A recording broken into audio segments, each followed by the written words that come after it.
I'm not even trying to be in. I know.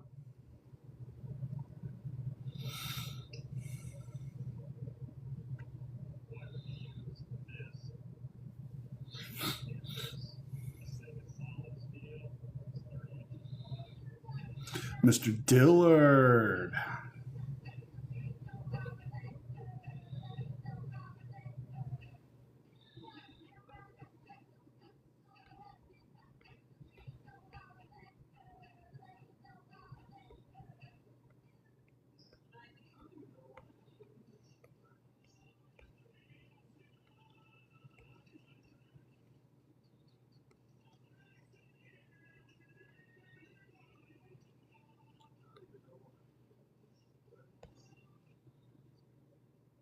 Oh, well, shit, Patrick. I just sent you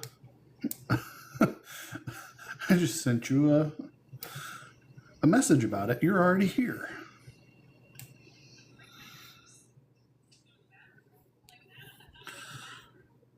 What is going on, everybody? What is going on? Waiting for the crew to get here. What up, Jason? How are you, buddy?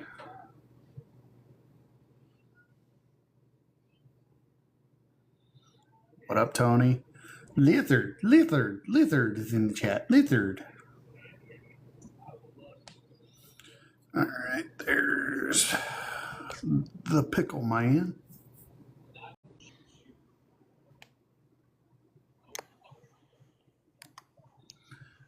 That a boy. Go finish the job, man. Go get you that chip. Go get you that title.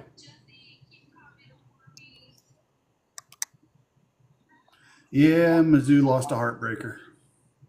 It was very sad. I may or may not have yelled fuck a little too loud in the dealership when they got picked off.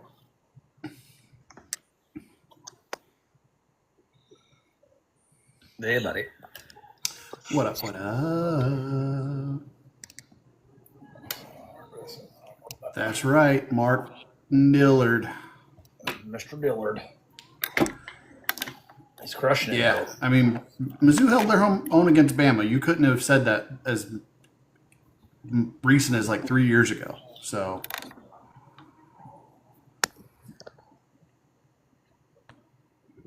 I'm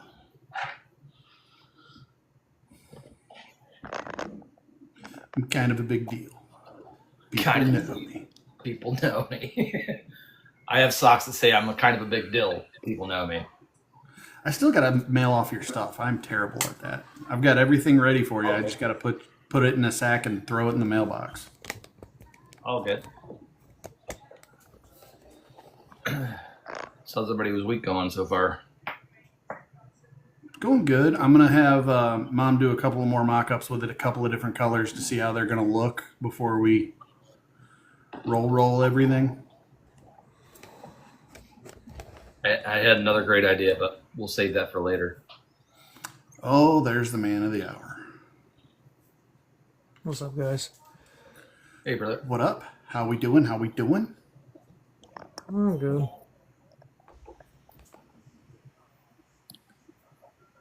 Mr. Rogers.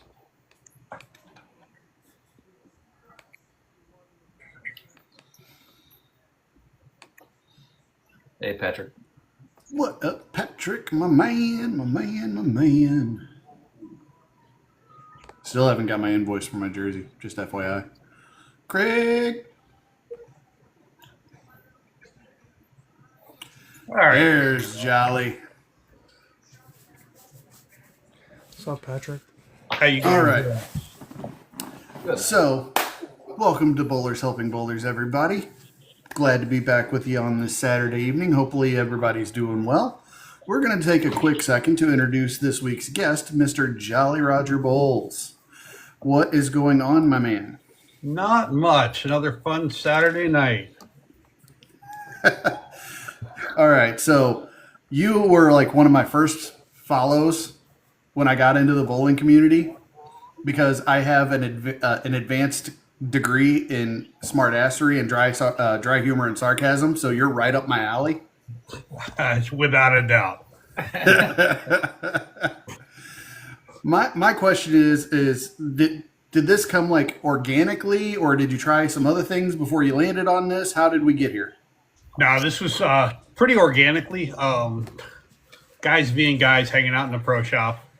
It started not really political, but political. I think one of my first ones was something like I got a phone call from the Trump administration, said they had a job for me. I'd be perfect at it because all I do is drill, baby, drill. Kind of what I do is drill. That's awesome. Yeah. You know, and then it was guys around the pro shop that kind of saw it, and they're like, "I need more of that." And there's been more of that. Definitely a great niche. Yeah. Yes. So how long have you been at PSO? Holy cow! I started working in pro shops shortly after I got out of the Marine Corps in '92. Full time about '98, and been doing it ever since.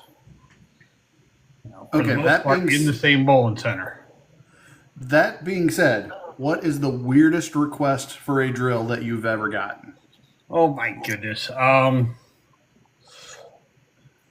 The worst request always is I want it to feel just like this, and they hand me a house ball.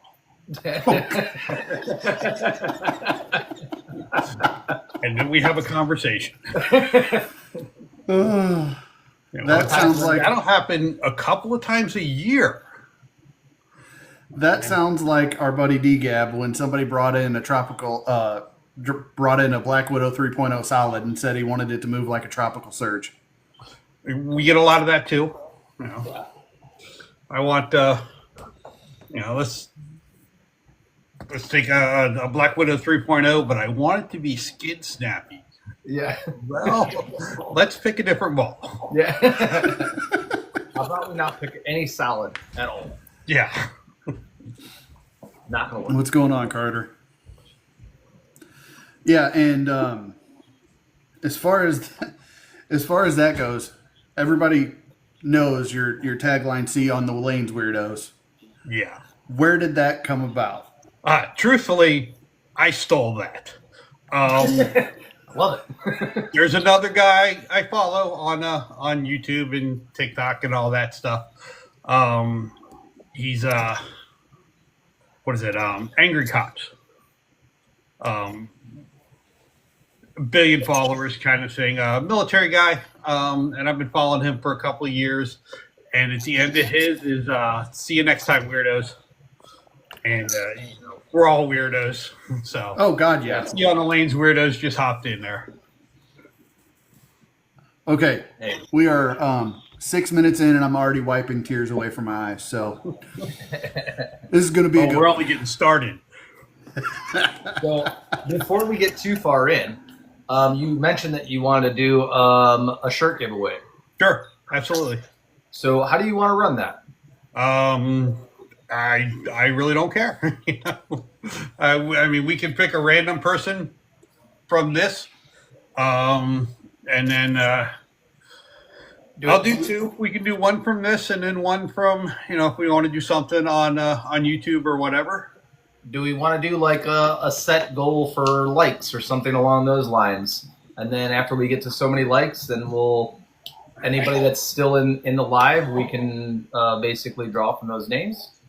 That's fine with me. Okay, so Yeah.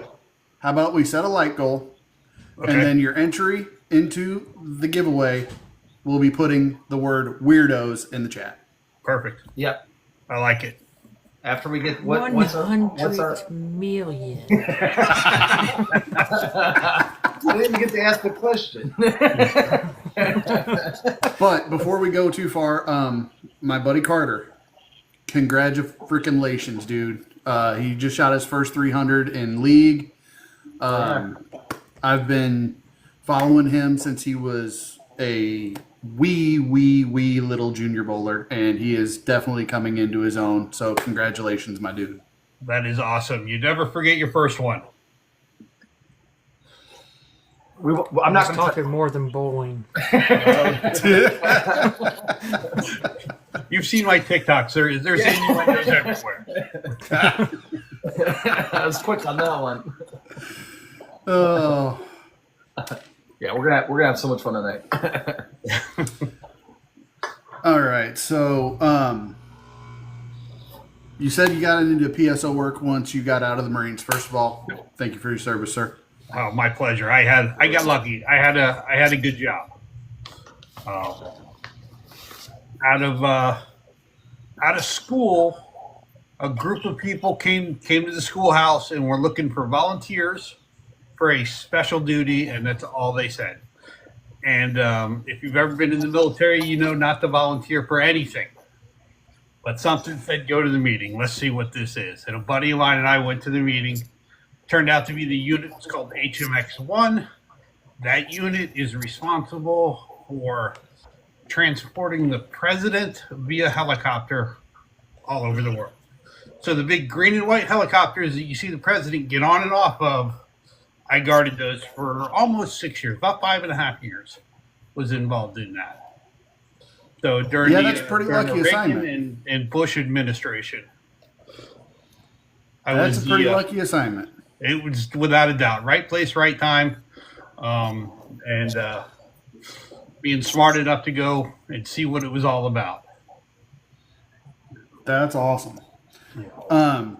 My wife, who you can see, she's a Navy vet. She asked a question in the chat. What's your favorite crayon? Oh, what's your favorite flavor crayon? Get it right. Flavored crayon. You know, that started after I got out. That's a relatively, I say relatively new thing. It's probably 20 years, long that they've been saying Marines are crayon chewers, and nobody ever claimed to be the smartest ones. No, but they are the craziest ones, Without a doubt. But it was funny. I have military, obviously, in my family for going back generations. I got told to go home twice when I went to the recruiting office. Once because I was asthmatic and wanted to fly a plane. Those two don't equate. Unfortunately. And the other one, I had gotten my master's degree, so I was going to skip LT1 and go straight in as an LT2. But by that time, I had a shoulder surgery, a hand surgery, a foot surgery. My gastritis was flaring up really bad. So they said, we appreciate your enthusiasm, but go ahead and go on home. But one of my press operators, because I worked at GM for 10 years, is a Marine, because there's no such thing as a former Marine. No such thing as a former Marine. So he's a Marine, and he was ranting and raving and complaining about how he never got rewarded for his hard work. He's like, y'all could at least buy me lunch. And I said, dude, that's super cheap. I'll get you a 24-pack of Crayola, and I'll feed you every week for the rest of our career. Yeah. And then he said something about being honor man, and I said, that's great. How does it feel to be the fourth dumbest person on the ship?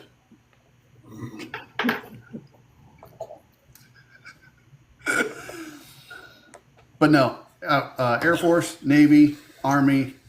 So we all get to dive on each other. So Yeah, without a doubt. Hey, Francis. what's Sorry, up, Francis? I ran to go get my booklet real quick.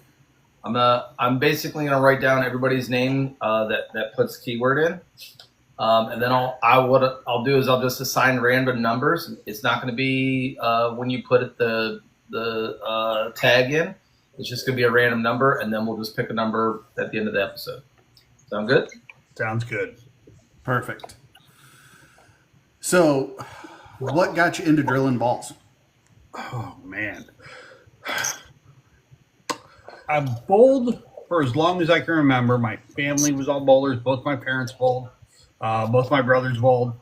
And when I say bowled, up until I was an adult, it was just recreational bowling.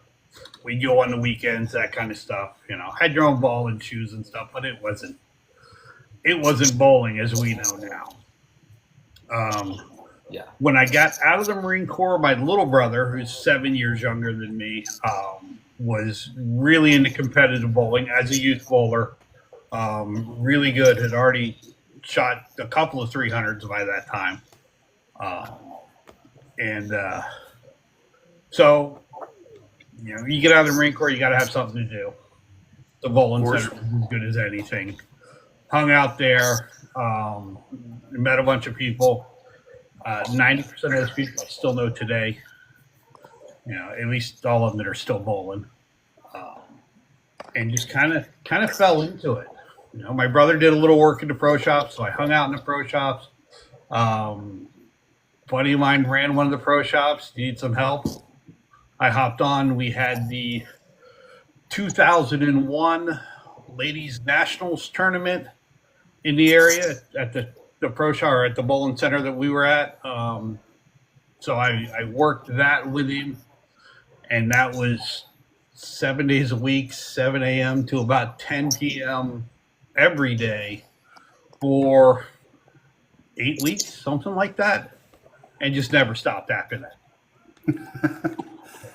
That's awesome. Now, I say that now, where we did that for so long and didn't complain about a thing, and now 6 hours, and I'm like, I'm ready for a nap. So things have changed a little bit. Now, you were getting into it in the mid to late 90s. Yes. People still were engraving balls. What's the weirdest thing you've ever seen somebody engrave onto a bowling ball? Oh, that just reminded me of something. We turned a bowling ball into an urn Oh wow! for a person, not just a pet. Yeah, That's awesome. So 6-pound bowling ball, drill 1.5 holes in it. As deep and as big and as wide as you can make them, and then plugged over it, and then engraved, name, date, all that stuff on it. So that's probably the weirdest thing I've ever engraved on a ball. That's awesome. Yeah, Gives me an idea for when I'm dead and gone. yeah. It doesn't all fit in a bowling ball though. I heard of a guy that lost his father, and he basically took some ashes and put it into the ball, Mm-hmm. and then he threw like a 300 that night. Mm-hmm. Yeah. Yeah, drill With the that ball, huh? drill the Yeah. balance hole, put the ashes in with the plug material, plugged it, Over it. and then went and shot a tray with it. That's awesome. And it My was his first- first ever 300 too. My first 300 I actually bowled in league with my dad in a doubles league. So that was cool. Mine was about a year after my grandfather passed. And my grandfather had always wanted to watch me bowl because he had watched me a lot growing up, and then I took a 12-year break, and by the time I came back, he obviously couldn't, go to the bowling alley anymore because at that point in time he was in his late 80s, and my grandfather's, God rest his soul, is as stubborn as the rest of our family. If he had set one foot into a bowling center, he would have been bound and determined to try to throw a ball again, which would not have been good. Right. So about a year after he passed, I shoot my first 300, and I realized that there was a reason I didn't shoot it while he was still on Earth, because just describing it wasn't going to be good enough. He got a bird's eye view of it because he was there. Yeah, absolutely.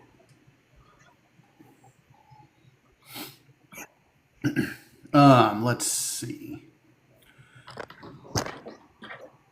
We'll go through a questionnaire problem Okay. or a questionnaire question because we're all the weirdos. So what's the weirdest thing you've ever seen at a bowling alley? Yeah, I don't see a lot of weird things.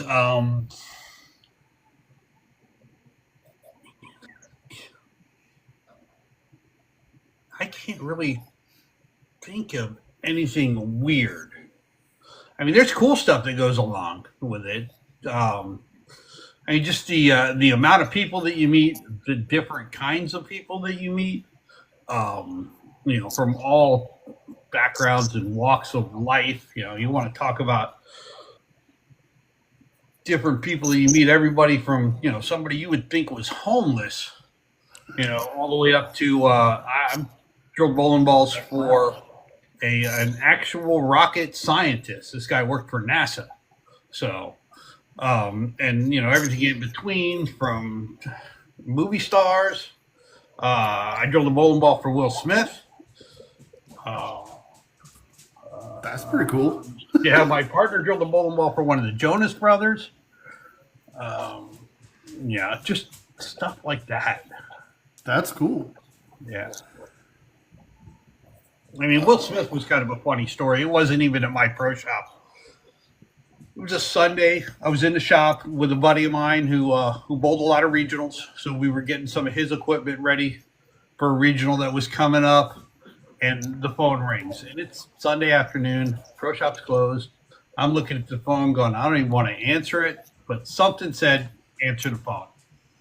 Pick it up. It's the general manager of another bowling center that's, it was close to an hour away down in Kendall. And he used to be the center manager at the center I was at. So we knew each other. And he's like, I need a favor. And I'm like, I don't do favors. I charge for everything. And he says, Will Smith is coming in tonight, and they need some bowling balls drilled. And the pro shop operator there was in Orlando for the weekend with his family. And it was a Don Carter center, so Paula Carter, Don's wife, was there. She was going to be able to open a pro shop. And I'm like, all right, let me change clothes. I'll come down there. And so drove the hour down there, drilled. It had to be like 8 bowling balls for his crew, for him and his crew. His kids were there. The wife was there. It was a group. They were in town filming Bad Boys 2. So that tells you the time frame. Okay. Yeah. So get done with all that. They head for the lanes. I get a picture. I get ready to head out. Paula Carter hands me $50 for my time. I say, thank you very much. That almost paid for the gas. But I got a cool story, so that makes up for it. Absolutely. Yeah. So which of the, because I'm sure you're just like everybody else who's a content creator on TikTok. You know which video got your most views, most likes. Which one was it? The first one that hit decent was me making fun of urethane. Go figure, right? Yeah, exactly. And it goes, have you ever met a pretty girl in the bowling center? Just to realize she's got a twin sister. But you end up dating her brother because you're confused. That's what it's like throwing urethane on a house shot. And at the time, some of my stuff was doing a couple of hundred. If it got to 1,000, I was like, wow, that's pretty cool. Because I'm still early on in this. I'm barely a year into this stuff. It hit 70-something thousand. Ooh. That's awesome. And then that's some traction. Yeah. And then I think I got one that's over 300,000 now. And it's not even bowling related. It doesn't always have to be. No, it really doesn't. And it was the next time somebody pisses you off, just tell them to focus. And focus being an acronym for F off because you're stupid. So, and that still gets likes and shares now, and it's been up there for a month or so. Oh, that one's great. Yeah. But yeah, I mean, I'm very similar. I think my biggest one is 23,000, and it got big for a completely different reason other than bowling. Right. Yeah. And the thing is, you don't know what's going to blow up, because I had the Focus one filmed for a couple of weeks before I put it up. I would just put up other ones, and finally I kind of ran out of the ones that I had filmed, put it up, and it blows up. That's how it goes. What's up, Coach? Yeah. Yeah, so you Every really time- don't know. Every time you sway, Kaylin's pitcher goes woof. Oh yeah, I see it. I'm a Sorry, fidgeter. it's just- Yeah. I my can't help it. ADHD's kicking in. Like I see something different. Well, and that's the thing is like I have this underneath my desk and I'm just sitting here fidgeting with it. Hey, at least you're fidgeting with that and not something else. Just saying. Only one fan He gets can't to see that. He can't touch his in public no more. That's why he drills them. I do tell people all the time that I make everybody's balls feel good. That's right, baby. Just taking pride in your work. Yeah, absolutely. It doesn't matter if it feels good to you. It feels good to me. No. There's another good one. I've got a shirt that says I'm no doctor, but I'll look at your balls. Turn your head and cough. See, you get two bowling balls and a pin, and then it says nothing hits like a hammer. Yeah. Right. I've got a buddy that'll prove you wrong on that. I had a hammer sweatshirt on one day, and it says nothing hits like a hammer, and he walks up and just throttles me in the arm. It says, I hit like a hammer. Oh no! Yeah.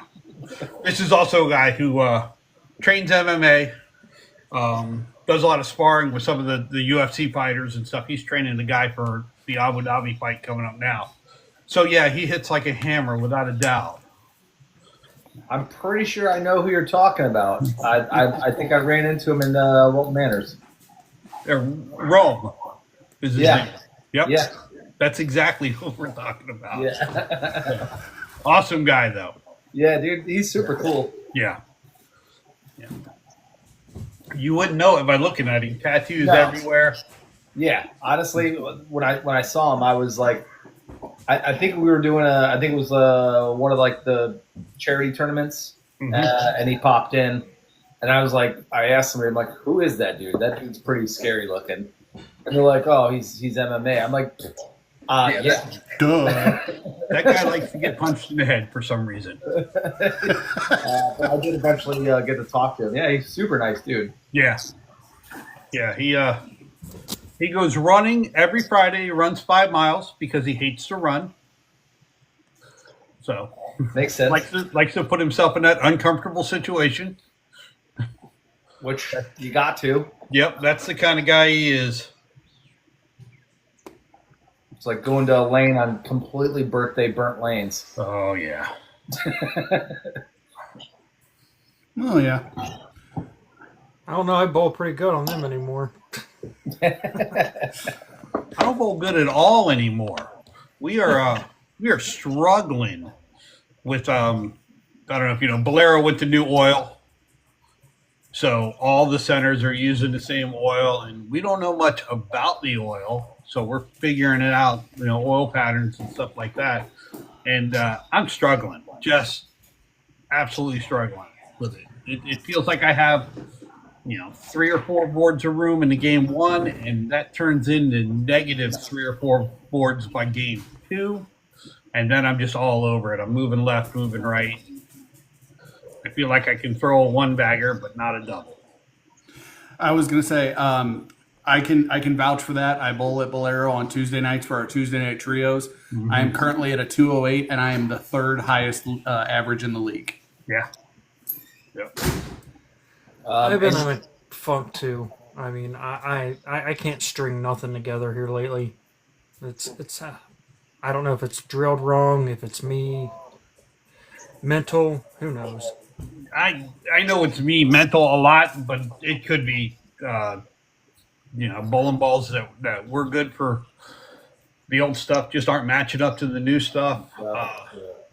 We bowl a doubles league on Wednesday night, and we've got a guy who is he's an anomaly. He's just good. He's averaging 250. Damn.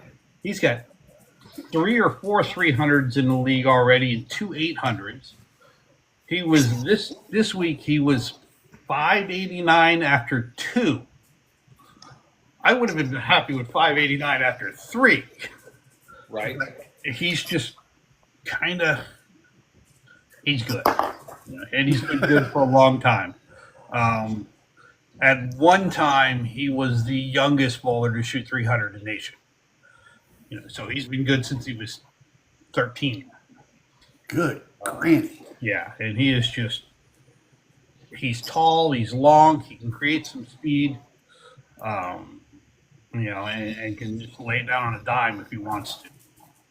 But he's the only one that's killing it. Yeah, I mean, but I enjoy it because that just means the shot's challenging people, and it's making people work for what they got. Yep. And we're all bowling on the same stuff, so right. It's all relative. Well, see, that's my issue. Go ahead, Brian. No, Go ahead. no, because it's gonna be off topic. Go. Okay. You always hear you got like this much miss room on a house shot. I can't find it. If I miss, I miss. And I don't know what it is. I throw the same angle, same line, same this, same that, and it leaves some stupid shit. Let's just be honest. Oh, of course. But they're all like, "Well, you're hitting the break point. Your miss room should be kicking in." Oh, I don't know what the issue is. Well, I don't either. I mean, I can give you an opinion.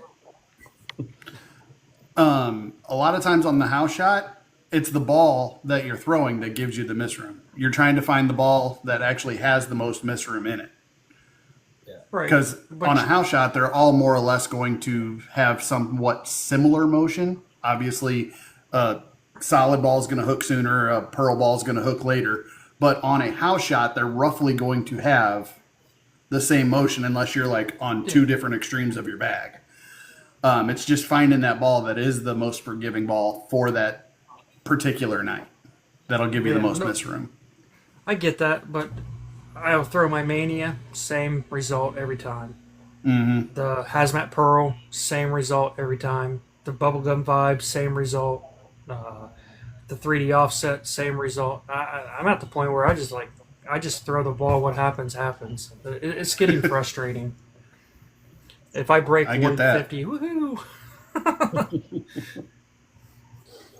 I have been using ChatGPT.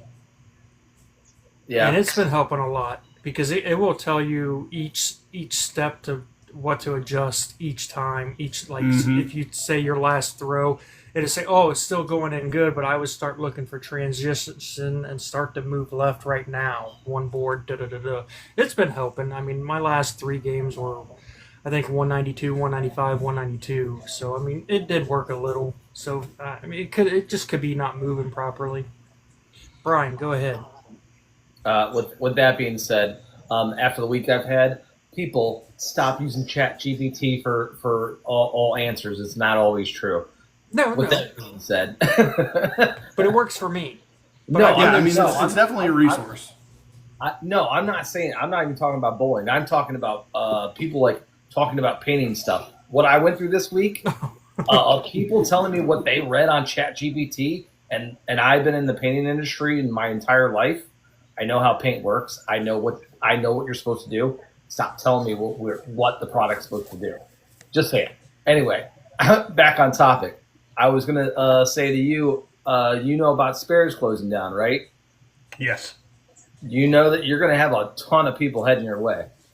I don't know about a ton. There's 4 bowling centers or 3 bowling centers that are a little closer than us. Some of them, like Strikers, is pretty much full. The problem is that they're running into not being able to find any place to go. Correct. Yeah. Yeah. We did get 1 league already. AMF Pines or Galero Pines, whatever they call it these days, is they got a bunch, but they're starting to get pretty full too. Yeah. My big worry, and we've been seeing this down here for years, is whenever a bowling center closes, you lose about 40% of those bowlers. They just stop bowling. Yep. You know, the husband and wife that just bowl once a week, they figure out that that once a week is costing them $150, and they just find something else to do. Yeah. So that's the biggest worry. I mean, yeah, plus travel time. I mean, a lot of people do it because it's close. I'm the same way. My league house is a very tough house. Would I change it? No, because it's the closest one to me. Right. I want to make sure that I have enough time to take care of my dogs and do everything else I need to do around my house before I commit to 3 or 4 hours of being at the house. But also 20 years ago, there were 4 or 5 other houses that were on that side of town too. Yeah. So that aren't there anymore. Yeah, I mean that gets into like another one of the issues that we're running into just in the industry in general is these proprietors shutting doors down. They're getting fewer and fewer bowling alleys. Like I live in rural Missouri. The closest bowling alley to me is 35, 40 minutes away. Right. And one thing I have noticed though, like even with the ones that are like they built the new Bolero in Dania, right off of 95. Right. Great location. Totally not a bowling center. Yes, exactly. The approaches are very short. Yep. I mean, they are like probably 5 feet shorter than normal. If you walk in there with your own bowling equipment, they will try and talk you out of using it. I when it first opened, I went there with my buddy, and we took our gear. Like, we'll just go check it out. It was impossible to use it. Impossible to use it. Yeah, they don't put enough oil down on the lanes for any performance balls to get down the lane. It's just strictly to protect the lane surface and house balls, and I believe that's string pins too, correct? Yes. And And honestly, we ones. didn't even know that. We were like, well, at least we'll get to experience the string pin aspect. And we couldn't even really experience the string pin aspect because we're having to throw. Those are outlaws. house balls. Yeah. They're outlaw strings. They're not the sanctioned strings. There's They're a not the huge same difference. strings. They've even got the center in Davie right off 595 that is string pins, but it's not the sanctioned string pins. Right. So, but they put a little oil out, so you can definitely try those out if you wanted to. I haven't even bothered. I'm not a huge. I haven't been a fan. I'm more of a natural. I like the natural fall, to be honest. I just feel like the strings. I mean, don't get me wrong. It makes bowling. It makes a different challenge to it. Sure, they're definitely different. But some of the things are good, and it'll go your way, and some of them are bad. Like you can't necessarily get a flying messenger, Right. because it's attracted to a string. So, but you can also get a string or a pin that doesn't even touch another pin, and the string just catches it enough. And Yeah, you can make the baby split a couple different ways now. yeah, But yeah, that's but the biggest thing that I've seen on the strings is they don't get vertical nearly as much. It's more push dead straight back. Yeah. Speaking about string pins, it's the future. As much as I hate to say it, and eventually, it could be another 20 or 30 years down the road, but that's going to be all there is. The savings on the machines, the electricity. The big fact, which I hate the most, is you don't have to have a knowledgeable lane mechanic back there. If you can tie your shoes, you can fix most of the problems with a string machine. right. 90% of the time, it's something that they get tangled up. Tangled. Right. Yeah. And the machine will try to self-correct it like 2 or 3 times before it says, "Okay, I'm not going to do it anymore." Right. But as far Now, as if- these guys that have the knowledge on the machines now, you don't need those. And that knowledge costs money too. So instead of having, somebody that you might be paying $20 or $30 an hour to, now it's a minimum wage guy can do the same thing. Exactly. And Bolero is now- already naming their head mechanics. They're no longer called mechanics; they're facility managers. Yep. So they're in charge of changing light bulbs and ballast and painting the bathroom doors and all that stuff too. So Yep. they're just basically maintenance. Yeah, Yes. Yeah. So they're definitely already going in that direction. Now, if we as a bowling community want to reverse that, they need to come up with an innovative new machine because the A2 was the last bowling pin setter innovation we have, and that's 30, 40 years old. Right, correct. I don't think we're going to be able to reverse that. The only thing I think we can do is slow it down, and that means you're going to have to patronize your mom and pop centers. Yep. Because if you don't patronize them, Bolero's going to buy them, or they're going to go out of business. Yeah, and honestly, Bolero's not even buying some like Spares for a good example. That was 64 lanes. Yes. The problem they had is the location was a little off the beaten path. Even though it's a main thoroughway, Right. it still was a little bit off the beat. Yeah, it's not hard to get to. You just had to know where it was. Right. Yeah. But yeah, if we got a machine innovation, which get an updated machine where parts weren't so expensive because they were so obsolete, that would be an alternative. And the person that would come up with this innovation is going to have to be one of those guys that do it for the passion of the sport, not to get rich and make it affordable. I had heard something the other day. Somebody was talking about a magnet machine. I haven't heard of it or seen it. I have heard of it. I have not seen it. Yeah. But I mean, that could be an alternative. But you still got to move those fins around because they're not tethered to anything. Yeah. I don't see that being much of a difference between the current machines. But I don't know. Yeah.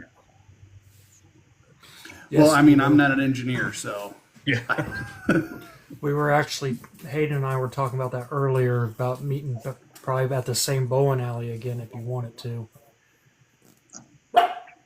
shut up.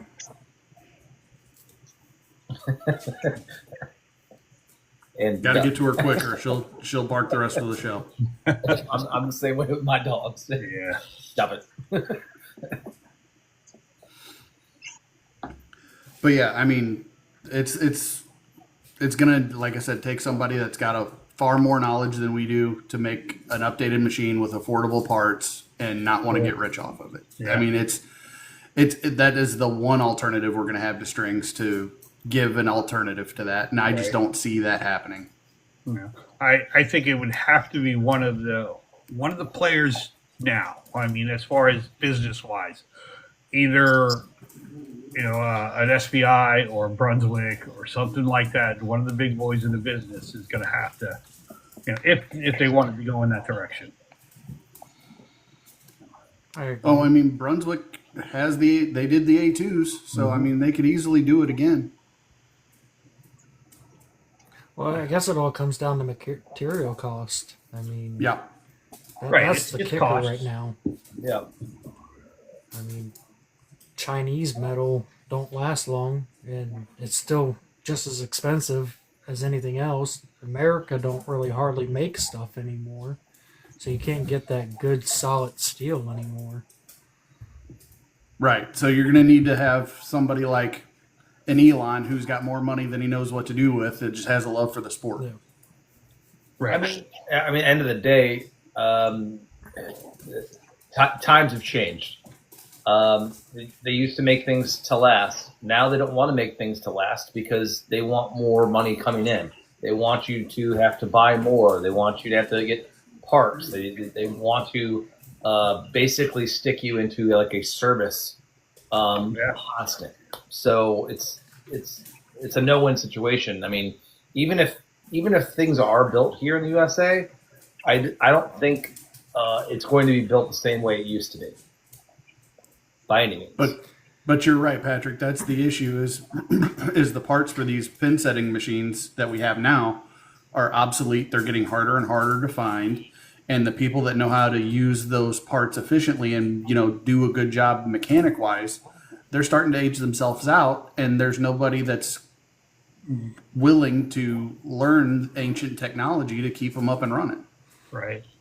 I'm surprised they don't take some type of hard plastic and kind of revamp them that way. I mean, it would be a lot cheaper, but I don't know how long they would last. Right, that's the biggest problem with plastic. I plastic, when it's a moving part, it takes a lot of wear and tear very quickly. And those machines are tough on parts. Yeah, Mm-hmm. 100%. So I mean, I wouldn't even begin to know how to even balance that out.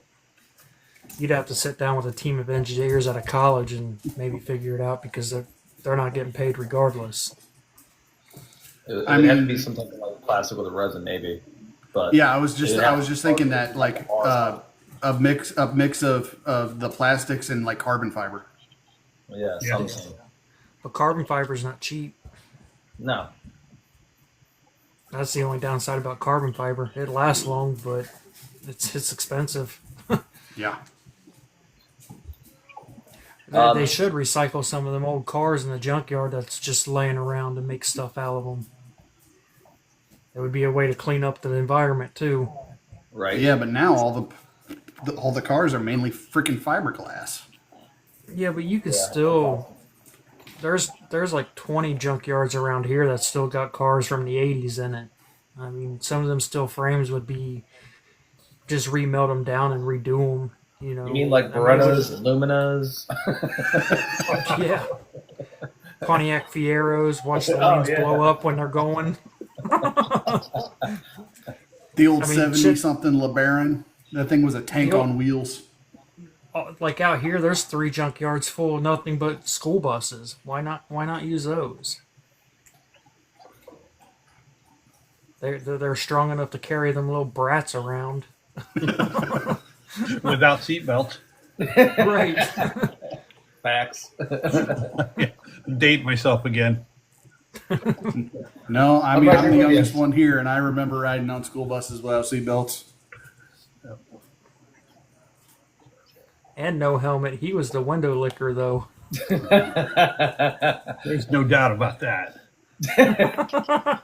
He saw the first long bus a couple years ago. He's like, "Oh my God, look how big that thing is!" Mommy, why didn't I ride that one?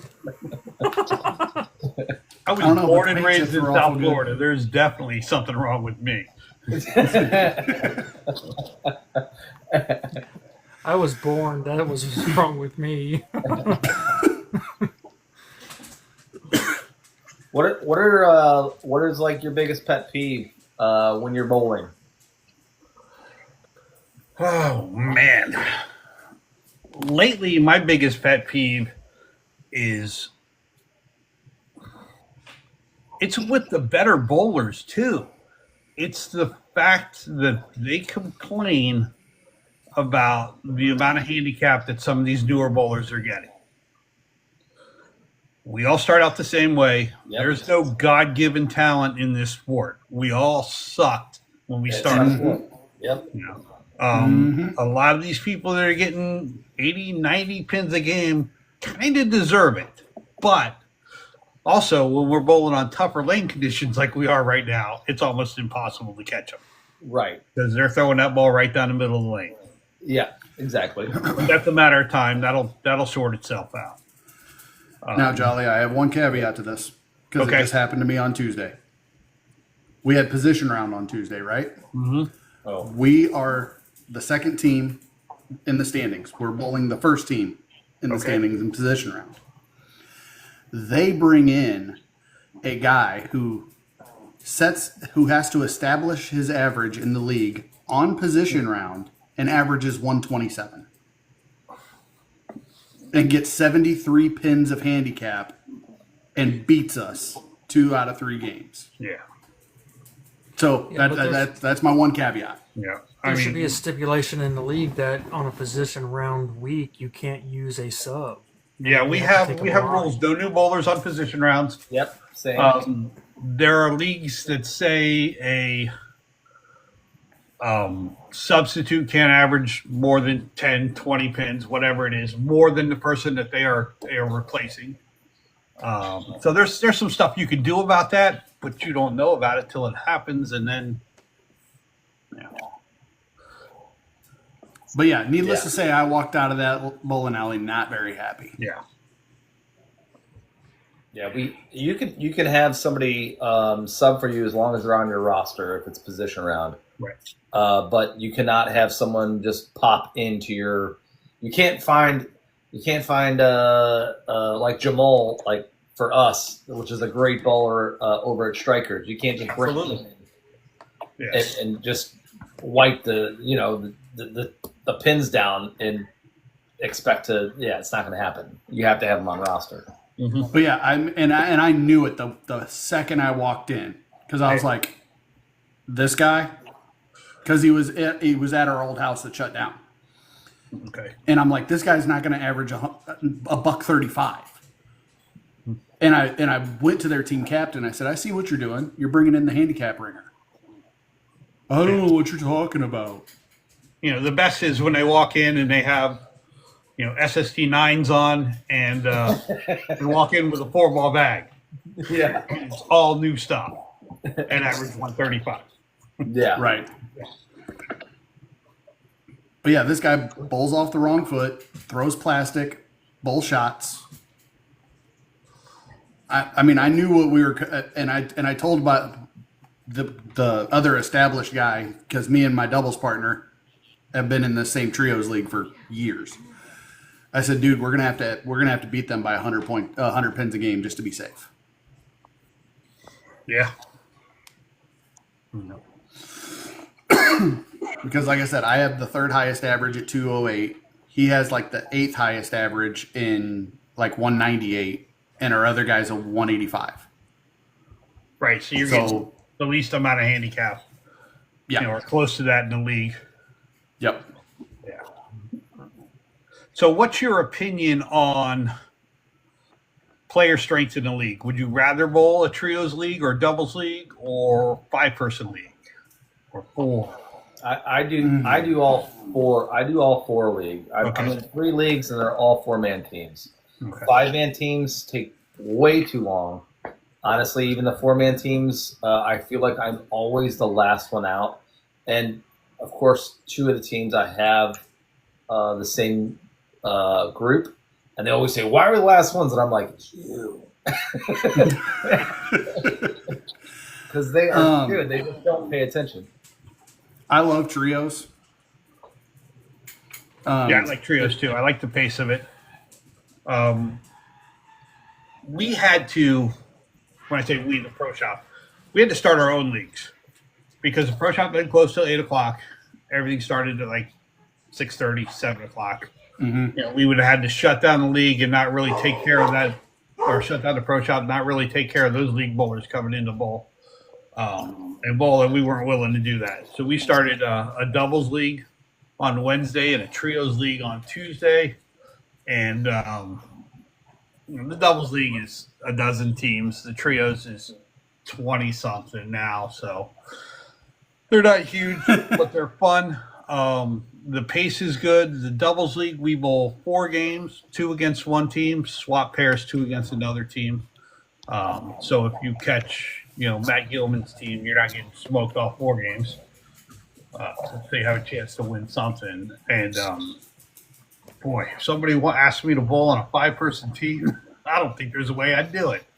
Right now, I mean, it would take too long. The pace and too slow. I bowl in 2 5-person leagues. The only time I like doing 5-person leagues now is when I'm the anchor. Because especially when it's tight and it's up to me to win or lose the game, I love that. Yeah. We seem to be in that same position on a doubles or our trios league. Now, I know the bowling center doesn't like doubles and trios leagues because it's, we're taking up the same amount of leagues or same amount of lanes with less lineage.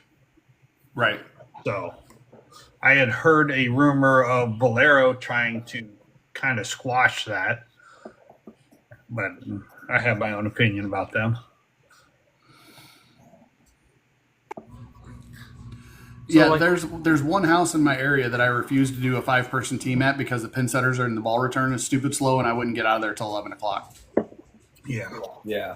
Well, I mean, it even happens at Manor Lanes. The pin setters, even today when I was at practice, man, it was a fight all day just for practice.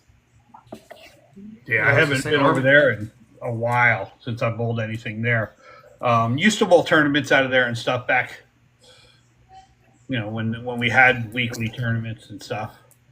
I remember leaving back-to-back 7-10s in that place. Oh, it's a tough house. 100%. It's a tough house. Yeah, swearing I'd never come back, and the tournament director's like, "Okay, see you next week." Yeah. Yeah. Anytime I see new people walk in and they come from an outside center, I will let them know. I'm like, be prepared. This place will humble you. Yep. Because I can go out to other centers outside of Manor Lanes and I can average 20 to 30 pins over my average. Sure. Manor Lanes is just a very, very tough house. Yeah. And the place looks different. The place has been around for, it's got to be over 50 years now. Probably closer to 60 or so. Yeah, one of the leagues that I'm on, I picked up Monday. That's why we changed to Saturdays. The owner of Manor Lanes asked me to be on his bowling team because he came out of retirement, and I was like, "Dude, I got to," Right. Yeah. So, yeah, but I mean, he's a good dude, 100%. Yeah. Yeah, without a doubt. But yeah, that place, it looks like an old time bowling center. The ceilings are low. Yeah. One, it's only how many lanes? 20. 20. Yeah. So it's claustrophobic compared to like a Sawgrass. Oh yeah. We're 56 lanes, two-sided, so you couldn't be running birthday parties on one side. It doesn't even bother the other side, which is the perfect scenario if Valero would realize that. When I first got back into bowling, one of the leagues that I was in, it was like basically like 20 on the right, 20 on the left, and then they had 20 basically on the end. Mm-hmm. So it was like 3. So they actually had multiple leagues running every night. They were making so much bank. Yeah.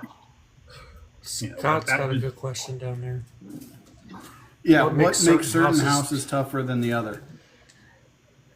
As for Manor Lanes, you're going to get absolutely 0 sidewall or back wall bounce back. None. I mean 0. Even if you're throwing a ball 30 miles an hour, which is insane, that pin is going to hit that back wall and just die in the bucket. Yeah, we can come up with 1,000 reasons on what makes stuff tough. But yeah, that's got a lot to do with it. The gutter height at the end of the lane's got a bit to do with it. Nothing bounces out. Lane conditions. Transition. When's the last time they've done anything to the lanes there? They haven't really done anything to the lanes. I know they just replaced 1 and 2. Okay. I think in the last month, and those lanes actually have improved. The scores have gotten higher on lanes 1 and 2 since they've done that. But I mean, they haven't really done a ton to the actual lanes. They've been updating their AC, which thankfully That's a huge thing. Yeah, now you walk in. If you're not bowling, you have to have a long sleeve shirt on. Otherwise, you are going to freeze. That's the way it should be. Yeah. If you are not bowling, you should be uncomfortable. Yes. Or especially during a tournament or something like that. Because if the spectators aren't uncomfortable, the bowlers are uncomfortable. Very They're uncomfortably hot. Yeah. They just had their ductworks redone. But when they did the ductworks, the AC company knocked out all the ceilings for the ductwork. So all the heat from the roof system was coming down through that area and then out the side vents. So it was like just killing the approaches. I mean, there was absolutely no slide for probably 3 weeks at least. I mean, when I say sticky, when you walked, you could hear, and that was with slides on. Yeah, my knees can't handle that. Yeah, it was tough. There's lanes out here, Waltz Center.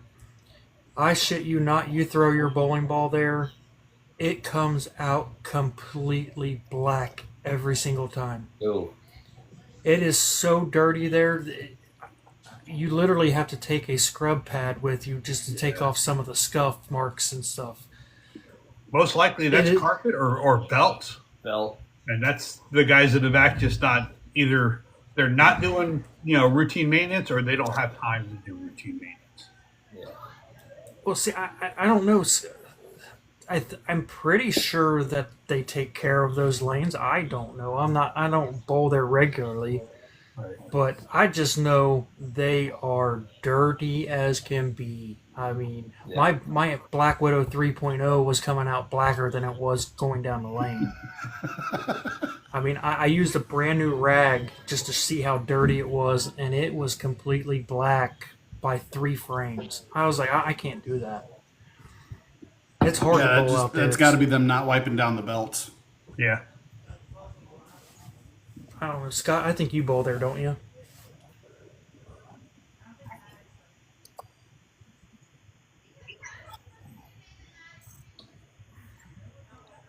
I don't know. We can move on. Yeah, that's belts, carpets. It's something in the back that ball's rolling up against. And it happens everywhere. We get it every now and then, and it's just, you got to let the mechanics know and Yeah, I clean mean, that stuff up.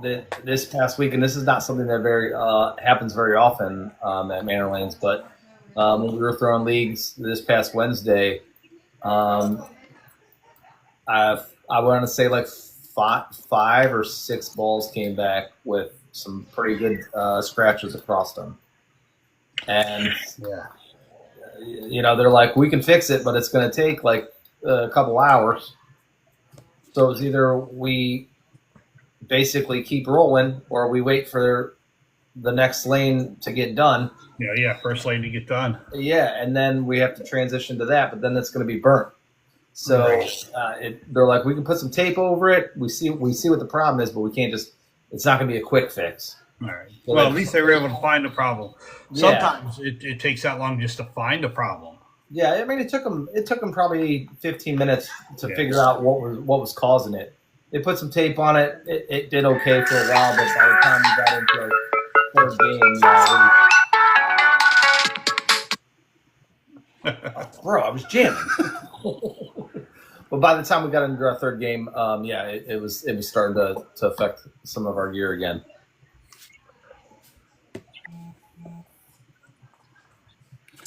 Scott's got a good question. How do you go about building an arsenal?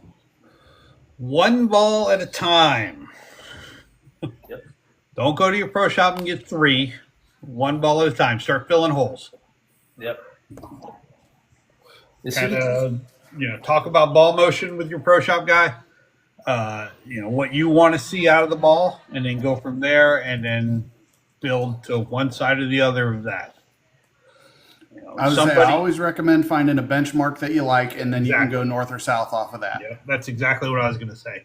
First ball should be a benchmark, especially if you're going from, house ball to a performance ball. You're looking for middle of the road, something that's not going to get you in trouble, not going to, leave you left out, and not have, something that'll at least partially work.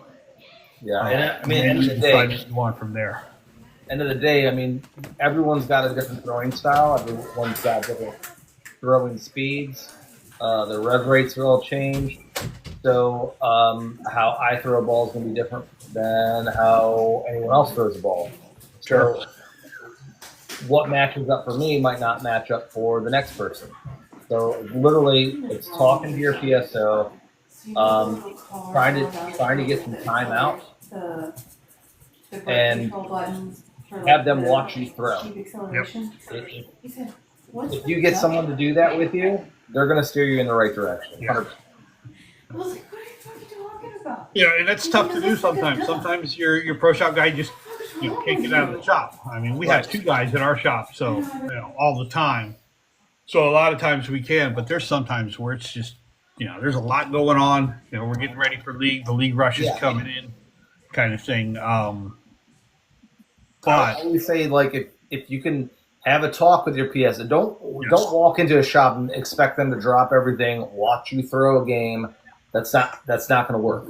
But if you get to know your PSO and talk to them and say, this is what I really want, can we set up maybe a little time that you can like watch me for, like a Saturday or, Sure. if that's your hours, then great.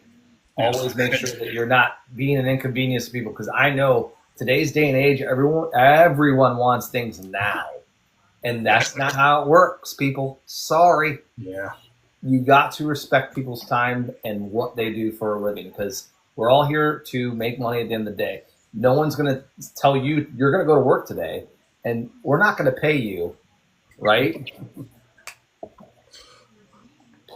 So be considerate. I hear it a lot. I see it a lot more now, and it's probably my new pet peeve. So Yeah.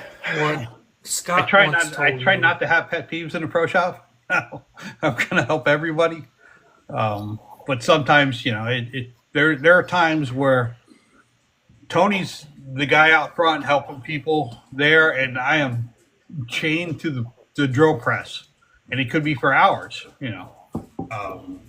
There are days that I have a dozen bowling balls to drill. And I've filmed a video. I haven't put it out yet. I'm sure you guys know who Charles the Hype is Yeah. on YouTube. I drill all his stuff. So I took one of his balls and timed myself and filmed it. How long would it take me to drill his ball, start to finish? That's everything from drawing lines on it all the way through getting the grips in and everything. And I filmed it twice, because the first time I filmed it, I could go back to look at the video to see how long it took, and it was 1 hour and 27 minutes because I filmed that thing in super slow motion. I did it again, and it's somewhere in the 15-minute range. Now his is a little bit different because he uses Jopos, he uses vacuum grips. But still, you're talking 15 minutes moving as fast as I can, which I would not do with a regular customer's ball. Minimum per ball. So, just the drilling process on a regular bowling ball should be in the 30 minutes. A duck. So if you're drilling a dozen bowling balls during the day, that's 6 hours of work. Yeah.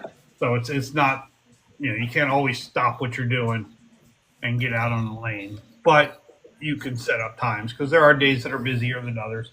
And we have guys that we use in the bowling center who are knowledgeable enough to get out with somebody on the lanes. I don't know if you know Nathan Samuels, younger guy, Bowling College.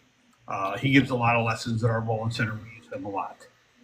Especially if somebody wants their PAP checked or something like that. That's something that he can do, if I can't get out there. Right. Kind of thing. That's good. So.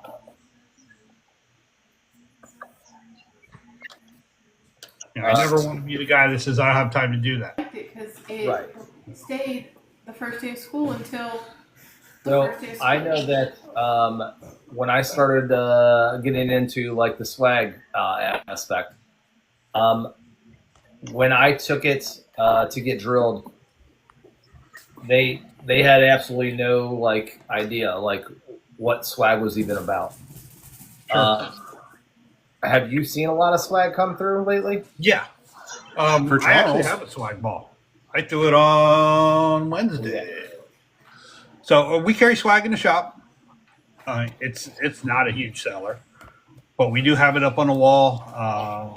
Charles has done some stuff for swag where he's done some ball reviews and stuff. So that helps a little bit. People are at least asking questions about it. Yeah. So it's moving in the right direction. Just like everything that's new, it's going to take a little time. Yeah. It takes time to get some traction. I was to say, you did a great job on his Fusion Hybrid, though. He loves that ball. Yeah. Yeah, there's a bunch of stuff he loves. The good thing is his hand and my hand are super similar as far as distance wise and thumb pitch wise. I changed the grips out and can throw his stuff. We both use Jopo and throw the thumb in there. And I steal a lot of his stuff and go and throw it for a while. Yeah, he did a 14, 15 pound comparison with the Black Widow Mania. His 14 Black Widow Mania is in my bag now. Don't tell anybody. No one heard that. No, not at all. We'll clip that out. I swear. I don't even throw 14 pounds, but I'll use that when they break down. Right.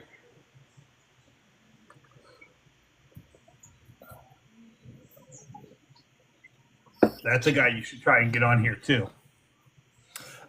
We've had discussions about trying to get Charles on this podcast. Okay. Yeah. I'll prod him a little bit too. Appreciate I was going to say, my problem is me and Charles interact more on Facebook than we do on TikTok. So he knows me more from Facebook than TikTok. Yeah. I mean, he does do some TikTok stuff. He'll take some of his YouTube stuff and cut it down and throw it on TikTok. Right. His big thing is his schedule. Yeah. He's got a baby at home, and his wife's business is kind of an on-call thing where it could be, she's got something to do tonight, but not tomorrow night kind of thing. Yeah, he was up here in my area in St. Louis a couple months ago, and I was kind of upset that I didn't get in the same tournament. Yeah. Super nice guy. Oh, absolutely. Yeah. He's one of the reasons why I have Evo D2s in my bowling bag.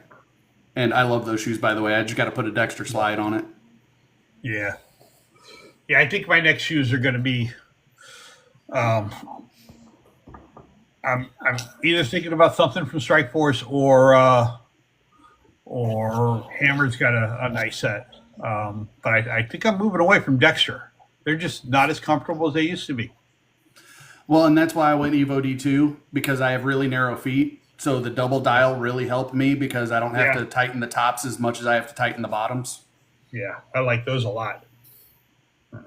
I feel like Dexters aren't holding up as well as they used to either now.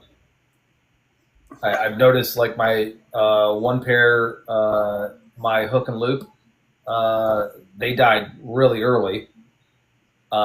It didn't even matter if I got a replacement pad. It did not want to stick. And then another pair, the actual like grip for the sole started snapping off. How often do you change your soles out? The second pair I just changed out. I'd say basically every 6 months. Okay. Yeah, I almost never change mine. Yeah, I had to change it twice in a year. Yeah, if I go to Strikers, I have to. Well, I used to have to use the other set or a slicker set because they were tacky there, but they're not bad now. But even like when I go both states and stuff like that, I almost never change the sole, so it always stays. So I haven't had that issue of the hook and loop wearing out. But yeah, they're just. I don't think they're as comfortable as they used to be. No, those Evo D2s are ultra light compared to my Dexter 9s that I switched from. I have the SST8 camos because I chew on crayons, so Of course. gotta have the camo. Camo goes with everything, though. Yes, sir. Absolutely. All right. Well, we're coming up on. Well, not coming up on. We blew 10 minutes past our hard hour. So, I've seen Let's these. start. You don't have a hard hour. No, we're we never have a trying. hard We're hour. trying, Jolly. We're trying. All right, before we give this up, last minute chance to put in keywords for t-shirt giveaway. Keyword is weirdos. Yeah. Time to shine. Drop them. Drop them. We got 15 people in the chat. In the chat right now, we should see 15 weirdos.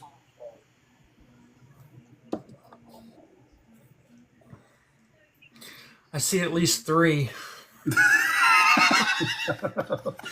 Well, 4 if you count your wife in the background. Wow. If you know, you know. Oh goodness.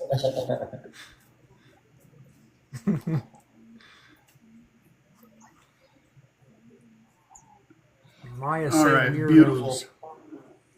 Maya love say it. weirdos. But yeah, I mean, I've told a couple of different people because I came down to Florida and bowled a couple of times, but it's been up in the Tampa area. So I got to meet Chris Beans from Bowlers Rant. I got to meet a couple other Tampa guys. I need to come bowl at Fort Lauderdale. If I ever come down to that area, I'll definitely be hitting up my partner here first and foremost, but I'll be hitting up you right behind him. Absolutely. We'll show up, hang out, we'll do something. And there's enough tournaments here in the area. You know, whether they're fundraisers or Banner does one once a month. That's a charity tournament or something. Striking Out Hunger. It's like a youth program. Come here. It's kind of like a food drive to help kids that are getting out of high school, going into college, to make sure that they're staying on track. So they don't want to make sure that they're getting pushed forward and not being held up and because of a income situation. Sure. But no, the Spring Hill Open was the PBA event that I bowled in Spring Hill in 2019. I fell in love with the city of Spring Hill. Spring Hill's a cool area. I like it. My partner used to bowl a bunch of regionals over there. Back in the day, when we could still throw the ball hard. Although he never threw the ball hard. So, but yeah, the thing with Tampa, Strike and Spare 2. That's the home of Chris Beans and Bowlers Rant. okay. They have the slickest approaches I have ever set foot on. Like, they are all natural wood buffed. Like, I had a 4 on and was still slipping and falling. I had to put my tennis shoes on and step and plant, and I've never been a step and plant bowler ever in my life. Yeah. We have wood approaches too. And I like that, but I'm like, I think I have a 6 on. But before strikers put their new lanes in, I'd have to put a 10 on there. And anywhere else, it feels like I'm on ice skates. But they were super tacky. I hear they're not as bad now because they got the lanes from nationals. Yeah. Yeah. That's where States is going to be. Hey, Bentley. Yes. What days are you going to bowl States there? Yes. What days Don't are you? ask me what days because I don't know. I know that I'm going to be there on the 1st and 2nd. What time is it over there? I'll have to. That's 5 minutes down the road. But yeah, I had an S8 on and almost we'll have slid to- to the pin deck before I fell. Then I put a 4 on, slipped and fell, and I didn't have anything other than a 4. And I'm like, okay, it's time to go grab the tennis shoes. Yeah. 4's probably the lowest I have too. Because I couldn't imagine putting anything on lower than a 4. Bro, I'm in at 12 at Manor Lanes, and sometimes you still stick. Just saying.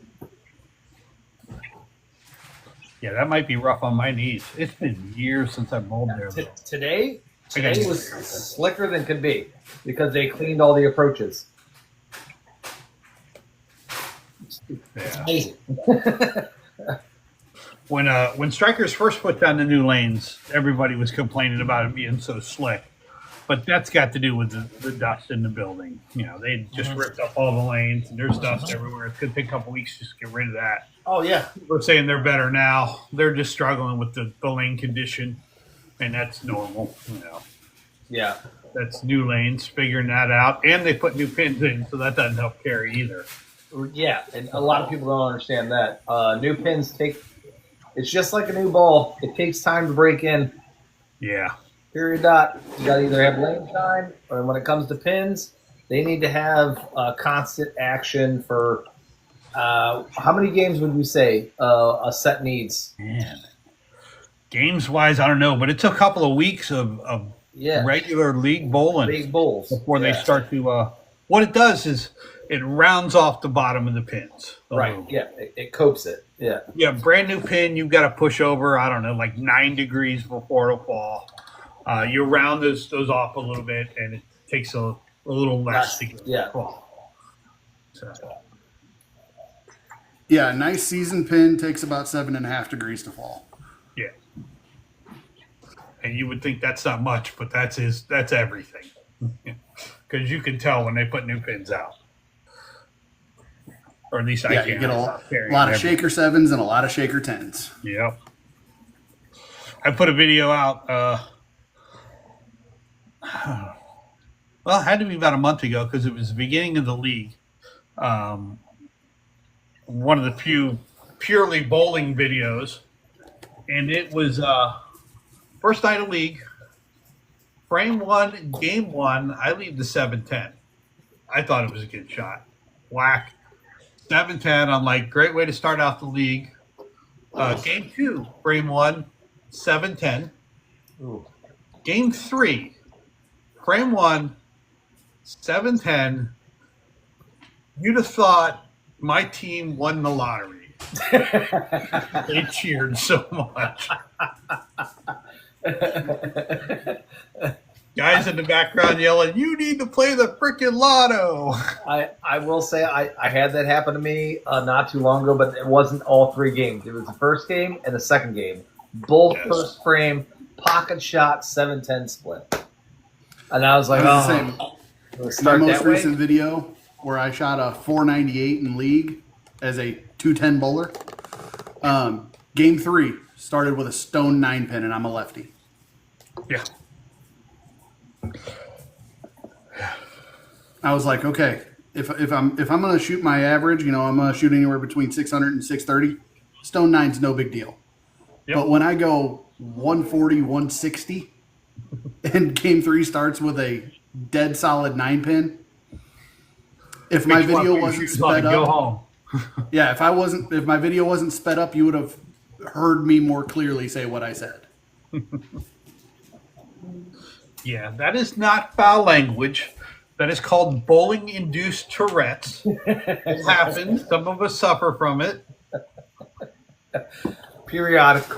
Yeah, it comes and goes. It happens.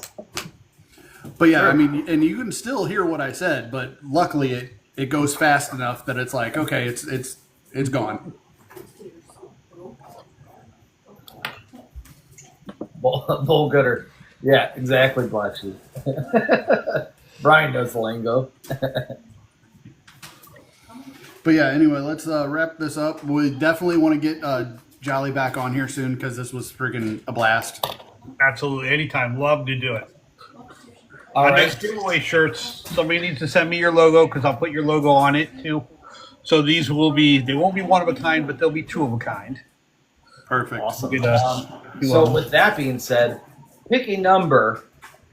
And I numbered these at random. So pick a number between 1 and 11. 7. 7 would be Squatch, aka Daniel. So Squatch bowling. Nice. I will send Squatch a message. I will get his contact info, and I will send it to your direction. Yeah, we'll get those shipped out. Yeah, and then we'll and then with that being said, you wanted to do another one. How did you want to run that? If you want, we can do the same thing. We'll just let it run for a week or so, and then draw. Yeah, Okay. I'll put it on. I'll put it on YouTube tomorrow. It'll be uploaded tomorrow. We can run it Sunday to Sunday. Okay, sounds good. Awesome. Well, I can't thank you enough for being on, and I can't wait to meet you in person. Yeah, it's absolutely my pleasure. Which, by the way, I got a little info on you today. We'll talk about that later. Uh-oh. Who'd you talk to today? What's that? Who'd you talk to? A buddy of mine at the bowling alley. He just told me about a circumstance with your boyfriend, or not your boyfriend, your best friend, and relationship. Oh, the fact that we have the same wife? All right. Yes. That's a funny story. Not the same time, though. Yeah. I was going to say, if Yeah. it was the same time, then we got a longer discussion. It was there was actually years between, but yeah. I say all the time, if we're talking about something in the pro shop, I'll throw in the word "our wife," and people sometimes they'll catch it, sometimes they won't. But Yeah, I'm not going to throw anybody under the bus, but you did build some stuff for him. He's a good dude. We're buddies at Manor Lanes, and I told him that you were going to be on tonight. He's like, "Oh, I know him." who was it? Cole? Oh yeah, Yeah. yeah, Shorty. This guy's Okay, got a with- duck in his first step on the approaches at Manor, or his head will hit the scoring unit. I was going to say, Oh, with the no. nickname Shorty, this guy's like Different 7 foot tall. Oh, different call. Different Okay. Cole. But yes, that Cole, he works at Manor Lanes, and that dude is huge. He absolutely, every time he bowls, he has to go like this to get underneath the monitor. Otherwise, he'll smack his head. Yeah, because he bowls on my league on Tuesday, and you still see him duck, and he's got plenty of room here.